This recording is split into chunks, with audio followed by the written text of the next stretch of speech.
Hello নমস্কার আমার soul family most welcome সাদর আমন্ত্রণ।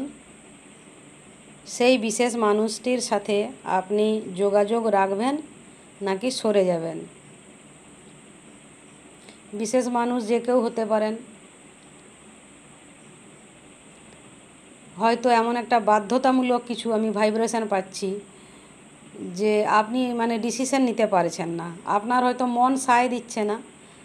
অনেকের ক্ষেত্রে এটা পাচ্ছি, মন সায় দিচ্ছে না, কিন্তু আবার মনে হচ্ছে এটা কি ডিভাইনের মর্জি, এটা কি ইউনিভার্সের মর্জি যে ওই মানুষটির সাথে আমাকে চলতে হবে, ওই মানুষটির সাথে যোগাযোগ রাখতে হবে, ওই মানুষটিকেও সময় দিতে হবে, ওই মানুষটিকেও আমার জীবনে প্যারালালি নিয়ে চলতে হবে।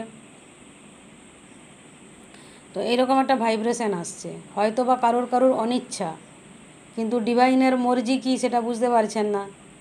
রাখবেন কি যোগাযোগ রাখবেন নাকি সরে যাবেন। তো তাদের জন্য এই রিডিং। যদি জানতে চান সেই বিশেষ মানুষটির সাথে আপনি কর্মক্ষেত্রেও এটা ধরতে পারেন, তো যোগাযোগ রাখাটা কি বাধ্যতামূলক,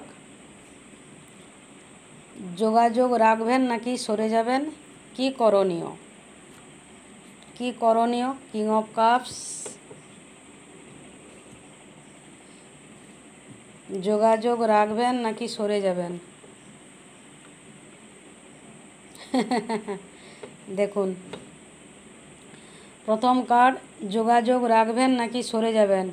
তো 3 অফ সোর্স বলছে যে সরে গেলে হয়তো উনি কষ্ট পাবেন, অথবা আপনার পক্ষেও সেটা ঠিক হবে না। ঠিক আছে, এই 6 অফ সোর্স যেটা বলছে আপনি হয়তো নিউ ডিরেকশানে চলে যাবেন, তাতে উনি কষ্ট পাবেন। উনি কিন্তু মানুষ হিসাবে ভালো, ওনার তার থেকেও বেশি হাইলাইট হচ্ছে আপনাকে ওনার হয়তো প্রয়োজন, বুঝলেন। আর এখানে কোনো অনিচ্ছা, ডিভাইনের মর্জি অথবা আপনার ইচ্ছে নেই, এসব কিছুই হাইলাইট হলো না। জাস্ট 3 অফ সোর্স অনেক কিছুই বলছে যে ওনার কষ্টের সময়ে আপনি ওনাকে হয়তো হেল্প করেছেন, অথবা ওনার কষ্টের সময় আপনি ওনাকে ছেড়ে চলে যাবেন। এটাও হচ্ছে যে কোনোভাবে 3 অফ সোর্স উনি ওনার বর্তমান পরিস্থিতিতে মোটেও হ্যাপি নন। ঠিক আছে, তো সেই জন্য ওই হার্টব্রেক থেকে রিলিফ দেওয়ার জন্য আপনার কিন্তু থাকা উচিত। ওই যে কিং অফ কাপস, আপনাকেই সেইভাবে হাল ধরতে হবে। উনি যদি যোগাযোগ করতে চান আপনাকে সময় দিতে হবে, কথা বলতে হবে, আপনি আছেন এটা ওনাকে শো করতে হবে, ওনার হিলিংয়ের জন্য, ওনার লাইফে শান্তি। আর এটা ডিভাইনলি গাইডেড রিলেশনশিপ, ইউনিভার্সের মর্জি, ইউনিভার্সই পথ দেখাচ্ছে। এই পথে আপনাদের সোল কন্ট্রাক্ট আছে, বুঝলেন।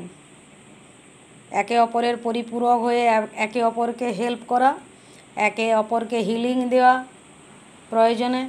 তো এখানে কোনোভাবেই কিন্তু যোগাযোগ বন্ধ করা যাবে না। আপনার অনিচ্ছা হলেও আপনাকে কন্টিনিউ করতে হবে। উনি যখনই আপনার জীবনে আসবেন আপনাকে সময় দিতে হবে, যোগাযোগ করতে হবে, রাখতে হবে। আপনি না করুন, কিন্তু ওনার তরফ থেকে এলে আপনাকে অ্যাকসেপ্ট করতে হবে, কেননা এটা পুরোপুরি ইউনিভার্সের বা আপনাদের সোল কন্ট্রাক্ট। ঠিক আছে, তো ইউনিভার্সের মর্জির বাইরে আপনি যাবেন কোথা দিয়ে। সেই জন্য গিল্টি ফিলিংস রাখবেন না। আর মনে হবে যে হ্যাঁ খারাপ কিছু কাজ, এটা ঠিক কাজ নয়, এই ধরনের কিছু রাখবেন না। বাধ্যবাধকতা কিছু নেই, কেননা ডিভাইনলি গাইডেড, বুঝলেন। তো এই হচ্ছে অ্যান্সার। যারা জানতে চান কি করবেন, তো কি করবেন, ডিভাইনের মর্জি, ইউনিভার্সের মর্জি। Be happy and stay happy, love and light. দেখা হবে নেক্সট ভিডিওতে। Bye by.